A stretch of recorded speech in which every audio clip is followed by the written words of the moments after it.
Hello people, it's Mimberly and welcome back to the channel. Now, Feverish Attempts. This is a card that came out relatively recently. I have put off playing it because I had some other things that I wanted to get done and my Discord is going off. Okay, but now the Discord should have been muted. As I was saying, I've put off playing this because I had a few other series that I wanted to get done first. So, and I've also been, again, experimenting with when to release certain cards. So, let's get straight into it. This is on Saz's account. So, bless her cotton heart. Oh my god, I'm sweating. Because, you know, it is hot in the Mimberly studio. Morning sunlight filters through the leaves and casts intricate patterns of light across the narrow gravel paths and neatly trimmed grass. I need to look on this side.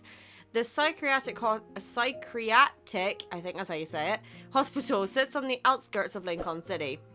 The lobby's automatic doors slide open. Two young men approach the front desk and hand their fake IDs to the staff. Mr. Zavon, Mr. Jeremy, are you here to handle your friend's discharge? Since you're not immediate family, I need to see your authorization letters. Fake IDs? Oh. The caretaker leads the two men to the backyard. A young man in a light blue hospital gown sits alone on a swing. He happily dribbles a rubber ball with one hand. I still don't get why you insisted on sparing him back then. Oh, it's Jemiah and Xavier. Whatever happened in Philos was one thing, but Isaiah has never shown you mercy since we arrived here. When he attacks, he intends to kill. He won't hold back. Why do you remember this better than me? Right now, he's harmless, and sort of crazy. But who knows how he'll get his revenge if he ever regains his memories. If he brings those people from back then into this, we'll both be dead. Xavier massages his temples and pretends he didn't hear his friend's warning. Did you look into who's following that lead? I'll deal with it. Don't tell me you're still hung up on that old oath to bring everyone home. You're insane. You're overthinking it. There's something about him I need to investigate. Oh, never mind. I give up. Do whatever you want. We'll stick to the plan. I'll take him away this afternoon. You look after the flower shop for a few days. Got it. This is interesting. What is it that he needs to investigate, my good sir? The psychiatric hospital's lobby is packed early in the morning. Standing behind the receptionist desks, I'm explaining how to deal with wanderers to everyone. Oh no, is this us? Wanderers can blow up on the spot. Is that true? I actually don't know. Is that true? Some of them can. For those, all we need to do is... What happens after they explode? Have you seen it before? Please, take a seat. I'll go over the different types of wanderers first. Around this time each year, the association sends hunters out to provide public lectures. We also inspect facilities for risks. It's kind of like a program for community outreach. This is going to go fantastically, I can tell. I was busy all morning. When I'm done, a caretaker escorts me out. You must be exhausted. I'm sorry I couldn't provide more assistance. She kind of sounds like Jenna. But why did the association only send you? It was always 2 people every year. Her question reminds me of Xavier, my partner, who's been elusive lately. He's probably doing another secret mission again. We've been really busy, so they just sent me. Once we're at the exit, I say goodbye to the caretaker and finally check my phone. Several messages from Jemiah pop up. He sent them earlier this morning. He had to go out but felt uneasy about leaving some rare new flowers unattended, so he asked me to keep an eye on them. They need fresh water daily and the watering schedule is written on each vase's label. While I'm reading the to-do list from Jemiah, the automatic door opens. I look up. It's gonna be Xavier, isn't it? Yep. I freeze when I see who's standing outside. We make awkward eye contact. Xavier? Jemiah? What are you two doing here? A rubber ball bounces and rolls on the floor. Only then do I notice a young man behind them. He has a vacant look in his eyes. he's not quite there, and he has Xavier's unusual hair and eye color. Is he your friend? Yeah, let's go with that. A friend who isn't mentally stable. That's just me to every group I'm ever a part in, to be honest. As if reading my mind, Xavier calmly offers an explanation. He used to be a stand-up comedian, but he never recovered mentally after his career crashed.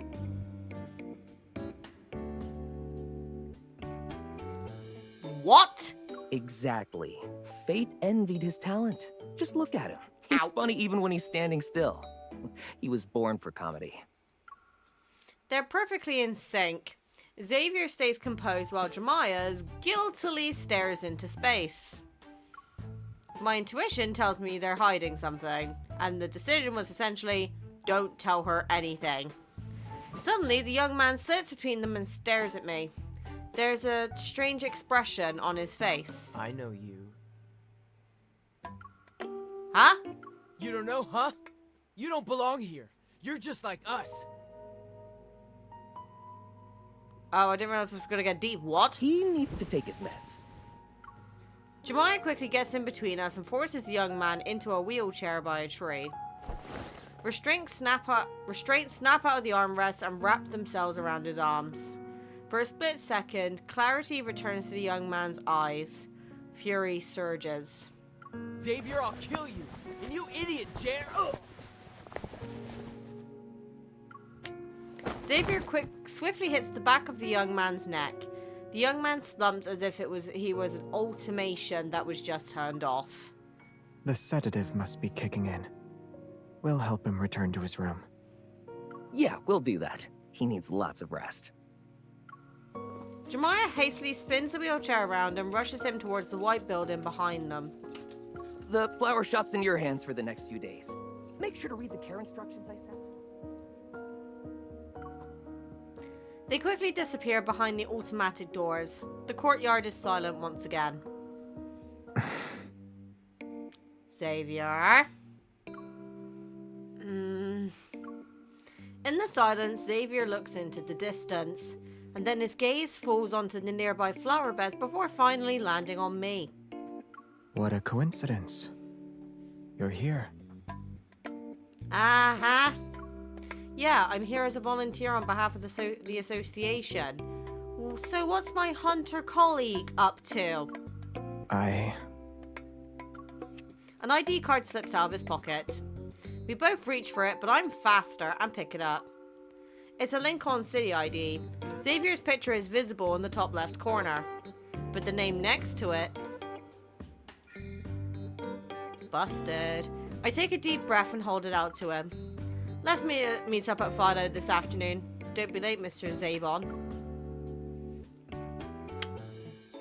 Oh, busted. Who knows what he's doing? He never reaches out first or responds to my text. Huh. Maybe he thinks he's Lumiere, saving the world and all. About that. A boyfriend like that isn't worth it. I'm dumping him tonight. Oh, he wasn't talking about Xavier. Okay. Here are your flowers. With that, the last order is completed. We close the shop for the day. I walk to the door and flip the open sign to closed. Then I hear a gentle voice just as I close the door. Oh, he's wearing his hoodie. Are you still thinking about what happened earlier? Oh, he's giving me the puppy eyes. Here we go. Not really. I smile, shake my head, and return to standing behind the counter. Our investigation at how the fuck do I pronounce that? Priestaris University had ended. I thought Xavier, who's no different from a mysterious book, was finally letting me read his table of contents at least. But where will these chapters of his life lead me? What's the story behind them? It's still unclear. The backtrackers, a time traveler, his age that's suspicious. These are elements from a sci-fi movie, and this man who claims to be 23 years old embodies all of them. The ID was fake. We needed it to get our friend released. As for my name, I'm Xavier. I always will be. I absent-mindedly flip through Caring for Flowers, a guide, but I listen to every word he says. What else? The friend you saw at the psychiatric hospital was a former member of the Backtrackers. He softly says that sentence and waves an unease stir my heart. Like Soren? Yes. The Backtrackers have been on Earth for far too long. All of us chose our own path. As for him, Ever placed their bets on him, but he defected while holding on to classified intel. Now he's a thorn in their side. He vanished for a while and we thought he was dead. By the time we found him, he stops leaning against the shelves to straighten his posture, and then he taps his temple. already went insane. Oh. Ever caught wind of it, so Jeremiah is moving him to a safe place, just in case. I see. I hid this from you because these sorts of matters shouldn't interfere with your life.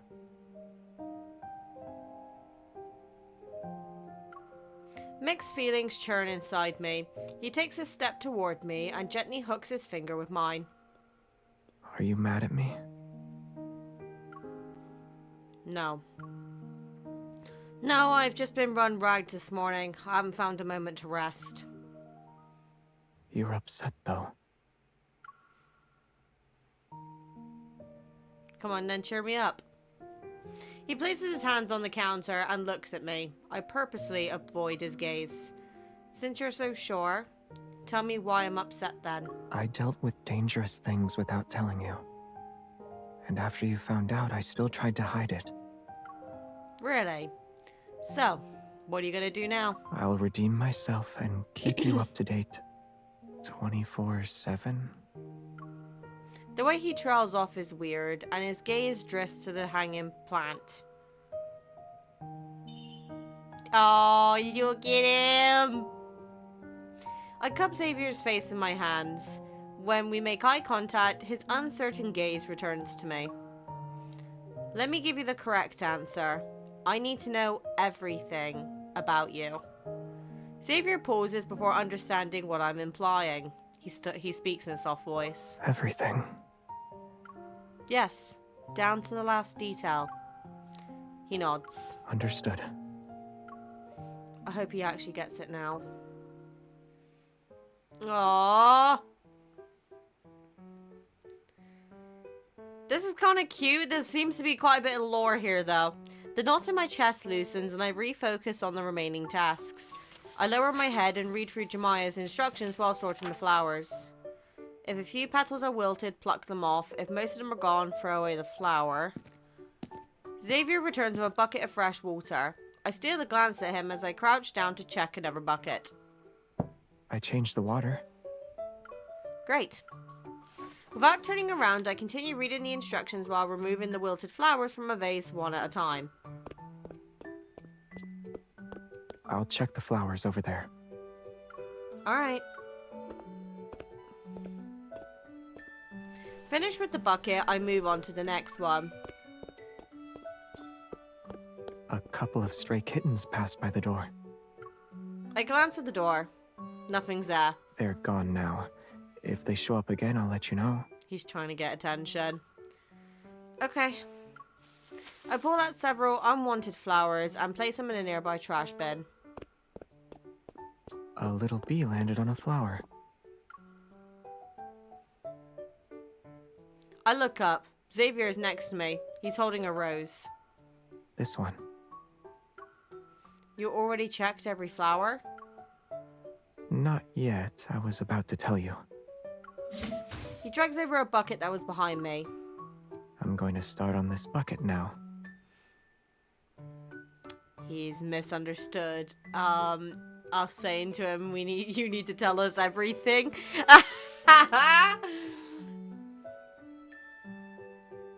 Xavier crouches down, picks up a flower, and looks at me again. I just discovered. If he keeps reporting every little thing, we'll never finish. Grab his face again. I lean over, cradle his face in my hands, and press my lips against his. Oh, we kissed him. The world is silent for a few seconds. I pull back and look at Xavier. He's slightly panting. I didn't realize my kisses were that good. Xavier, we're spending the whole day together. I can see everything you do, so you don't need to tell me all the details. Besides, I was trying to say... Oh. Xavier stands up and places a chest kiss on my cheek.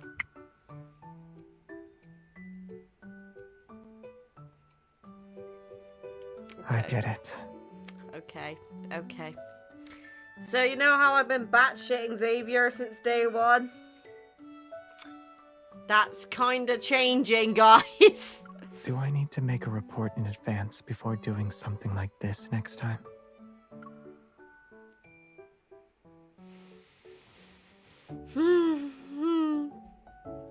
After we finished all our tasks at Jemiah's shop, I attended an intense hunter training course that required their participants to be isolated. The training lasted 2 weeks and we were cut off from the outside world. No phones and no other communication methods. Oh my god, that would be my worst nightmare. Imagine trying to imagine you go off the radar and like Silas or Zane or somebody is like, where is she? So, God, Lord. Unless she texted them in advance. To be fair, she probably did that. Oh my god. I did not get enough sleep last night. When it finally ended, the first thing I did after retrieving my phone was contact Xavier. You'll see I'd be contacting Silas, but there we go. Notifications flood my screen. At the top sat a weather alert. Oh.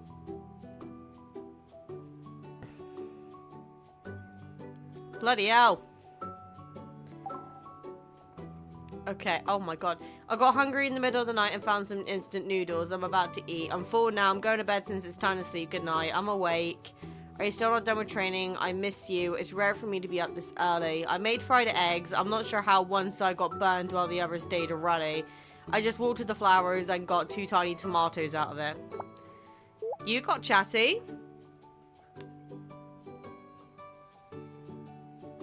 I'm sorry, but the Mephisto... I love her. You don't like it? I love it. What about you? Do you have any plans for today? I guess I don't have a chance but to respond. Jesus Christ. As soon as I send my text, 2 more messages pop up. Xavier's words warm my heart from the phone. When I enter the elevator, I press the button on his floor without a second thought. Judging by these texts, Xavier should be home. Maybe I'll stop by for dinner. Is that what we're doing?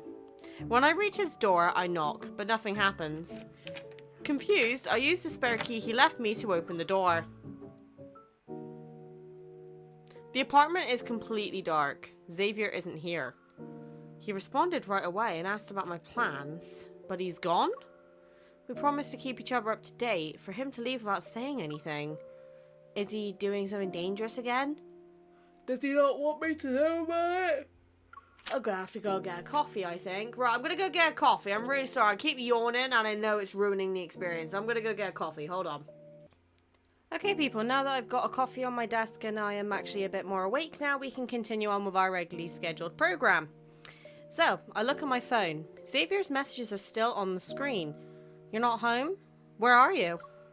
Again and again, I type and delete that question. It's not long before I give up and put my phone away in frustration. He's definitely doing something behind my back. My phone vibrates as if it read my thoughts. Xavier! I hesitate for a second before answering the phone call. You're done training? Yes. Good. Just good? What is it? You don't have anything else to say? I do, actually.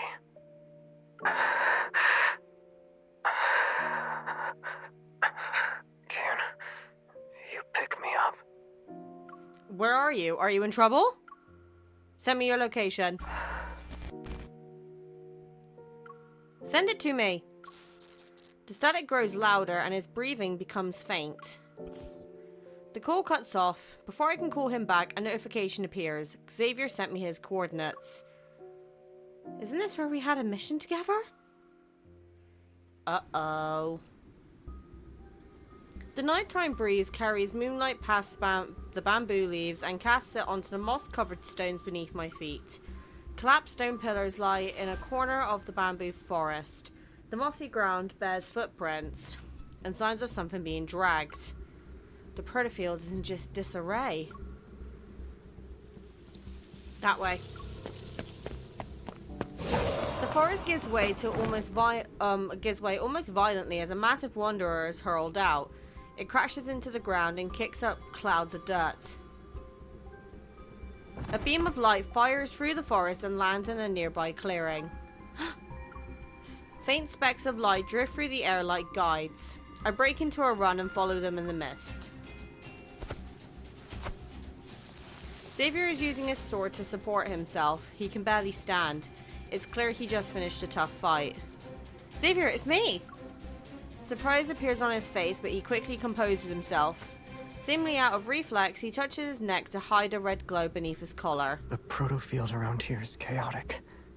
Did you get ambushed? Yeah, it was tough, but I knocked them out and left them in a heap of rubble. That's good. It seems he doesn't know what to say. Then he walks over and takes my hand. He's leading me somewhere. Even the light from the Hunter's Watch can't cut through this dense fog in the forest depths. The metaflux fluctuations are weaker now. The wind softly rustles the leaves. Sensing something is off, Xavier stops in his tracks. He speaks in a serious tone. Wait here. Xavier! From his sword, light appears and pierces the thick fog as he leaps into the darkness. A brilliant shower of light rains down.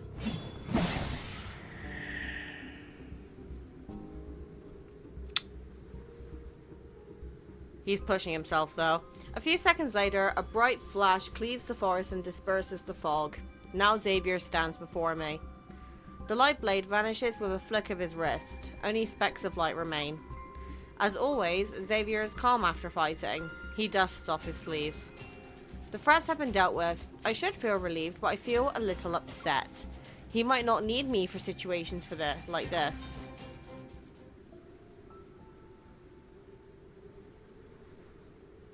Nearby, a lake quietly shimmers under the moon. We sit on its grassy bank. If you were in a dangerous place, why did you pretend nothing was wrong in your texts? Because you'd be worried.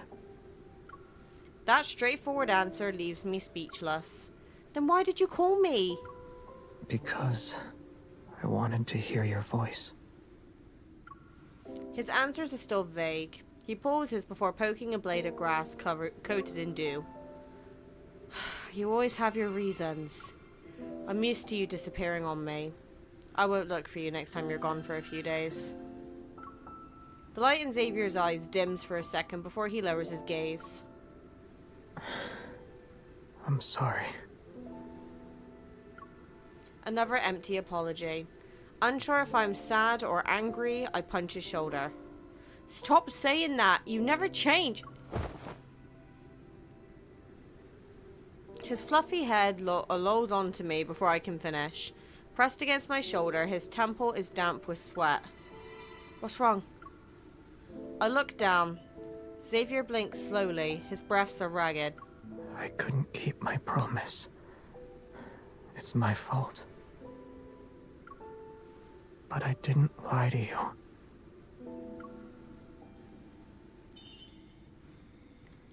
His skin is hot against my palm. I feel his forehead and my heart clenches. Xavier, do you have a fever? Yes. I'm gonna kill him. The night wind is cold. I need to get him out of here. I slip his arm over my shoulder. With my hand on his waist, I help him stand up. Something falls from his hand. Upon getting a closer look, I see it's a syringe. I catch another glimpse of that red glow under his collar. Now it all makes sense. Is that thing causing your fever? Noticing my gaze, Xavier lifts his hand and tugs his shirt. An almost transparent collar tightly clings to his neck. His red light steadily blinks. It's a device that suppresses evil. I can't remove it. And overusing my evil triggers some side effects. I have something that can help. In my pocket. I pick up the syringe and find a vial of medicine in his pocket. I'm too weak to do it myself. Help me. Please.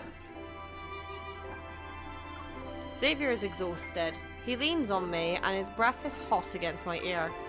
After filling the syringe with medicine, I insert the needle into Xavier's neck. He doesn't flinch, as if he's numb to the pain.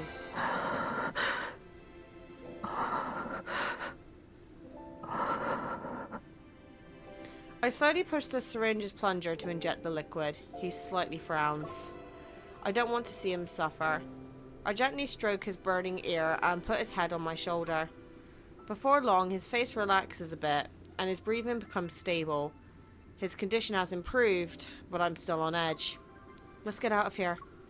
He's burning up. I remember how he had to administer his medicine alone before collapsing in that abandoned spaceship. No one was there for him, but it's different this time. I suppress my anxiety for now.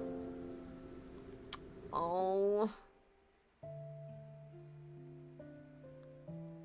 On the balcony, sunflowers droop like their weary owner under this overcast sky.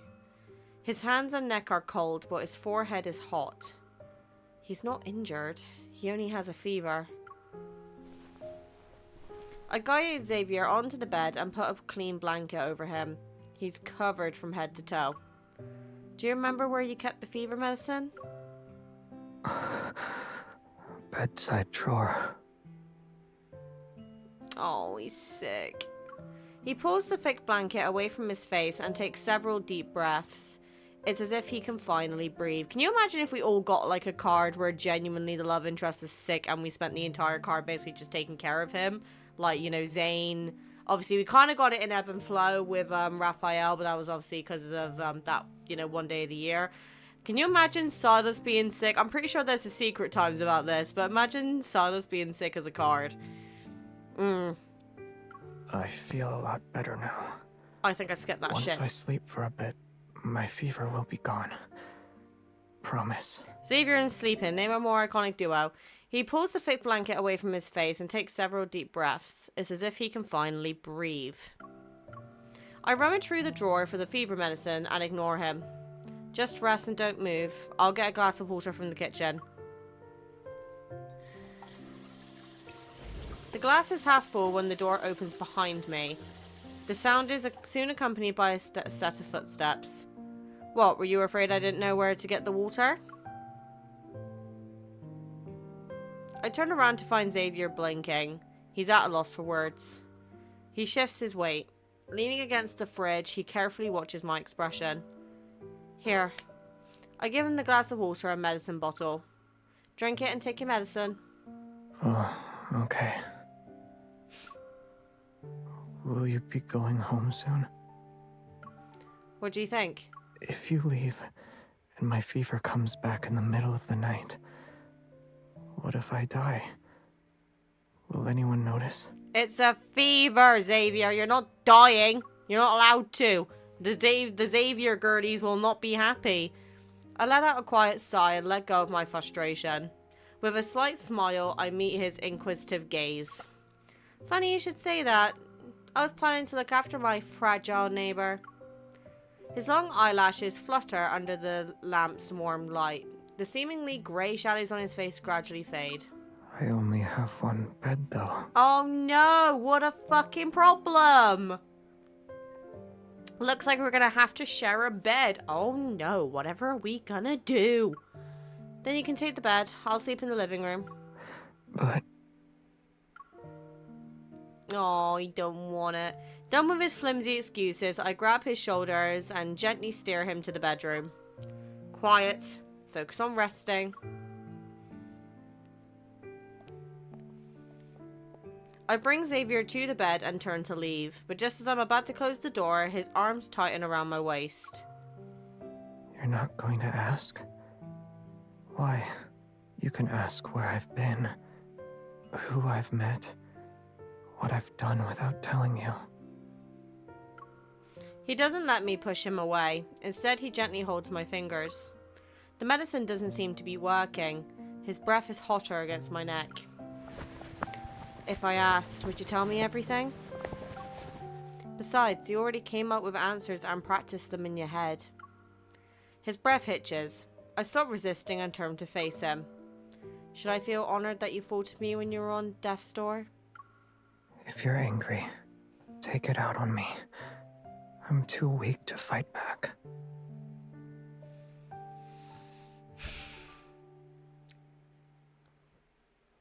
That sounded just like Cade then for a minute.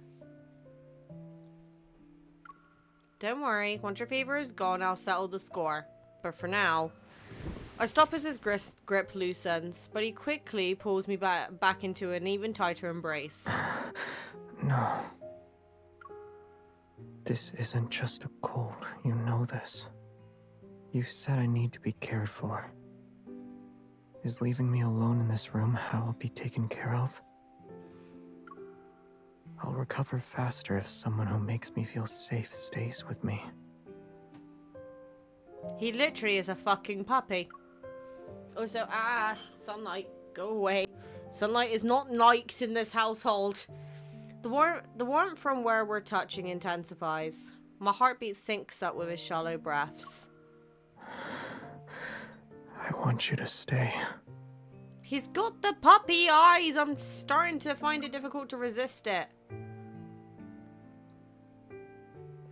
I was not gonna lie, I was expecting that to be Kindle time.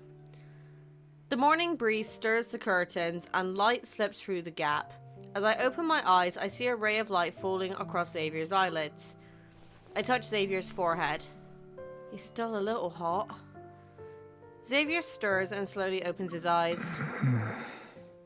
Good morning, sleepyhead. Groggy, he looks at me. His fever has returned. I pull back the blanket and quietly walk to the living room. I return with things to cool him down. Okay, no, never mind. Now it's Kindle time. Okay. Oh. What can I do to make him feel better? Look after him? Oh, wait, we have options. Okay, right, let me see. So... Oh, thank God, this thermometer is in bloody Celsius. Right, so I'm going to understand this. He's 38 degrees Celsius at the moment. So let's see. We've got 6 care attempts. We've got wipe, touch him, kiss him, or cool him down. I feel like he's going to need cooling down, but I want to give him a smooch. So we're just going to give him a smooch. Oh! We put his temperature up. Nope, we can't kiss him. Bad idea. Let's cool him down. We need to keep cooling him down. I wonder, does it affect it?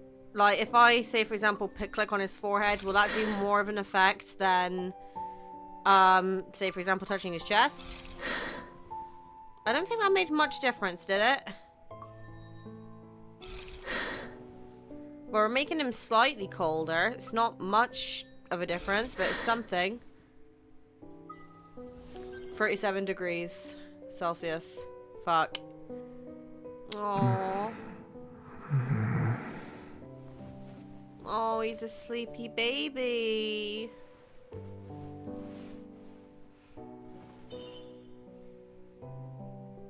When you wake up, I'll be the first thing you see. I don't want to just see you. I want to feel your warmth in my hands before I even open my eyes. Aww. Yeah, I let Saz's character out of the basement for a bit. My last clear memory is of Xavier tightly holding me. In my hazy mind, I felt nothing but his warm embrace. You're awake? This is cute. Warmth lands on my forehead, and when I open my eyes, I meet Xavier's gaze. Without thinking, I press my forehead against his. I checked my temperature while you were sleeping. Don't worry. In this position, Xavier pulls me closer. I'm on top of him. I can feel the rise and fall of his chest with every breath. At least give me a heads up next time you keep me worried for one whole day and night. What if being aware of the situation only makes you more worried? That's all the more reason for me to know. I couldn't help but tighten my grip on his hand. Instead of being the person who takes you home after something happens, I'd rather be the one who prevents the unexpected from happening. Xavier looks at me. An emotion flickers in his eyes. I made a promise to you. I'll tell you anything you want to know about me. You better keep your word. Pressed against his skin, I feel his throbbing heartbeat. Xavier, you're getting hotter again. Won't you stay by my side for a bit? So you can make sure nothing unexpected happens. Aww. Okay, that was cute. Right, I'm gonna go back to the Kindled, and we are gonna see what happens if we actually heat him up. See if there's a different ending, so bear with me. Okay, people, as you can see, we're back with the Kindled. We need to take care of him, but this time, instead of cooling him down, like, you know, being responsible, we're gonna heat him up, you know? We need to make it a little bit spicy. So, I remember that he liked being kissed, so we're gonna do that. He likes being kissed. Those noises are extremely suggestive. Touch him. I'm gonna touch his boob, because why not? Oh, this thing is starting to show a little bit of a heat. Oh. I feel like it's getting hotter. My bad, Xavier. Oh. Well, I know the first thing I'm doing. Look at you. You're bolder than me. Even I wouldn't dare do this. You obviously do not know me very well, Xavier, my dear. This is payback for you for the Xavier incident. Oh, he's getting a bit. Oh, wait, hold on. That was for the girlies. You're bolder than me. Oh. Even I wouldn't dare do this. No, let's just keep kissing him. Look at you. You're bolder than me. Even I wouldn't dare do this. Well, that sounds like a bunch of a you problem, Xavier. It's not my really problem here. And give him a kiss on the neck. He's nearly 40 degrees Celsius, which at this point I think we should probably call a doctor. And give him one more kiss on the lips for good measure. Oh, bless him. Yeah, he's 40 degrees Celsius. You've changed. Oh? Before, you would force me to take my medicine and sleep when I was sick. His ear is burning. Oh, that's such a good attention to detail on the ear. Xavier. Oh! Shouldn't a hunter be used to flirting with danger by now? The closer they are to it, the more sensitive they become.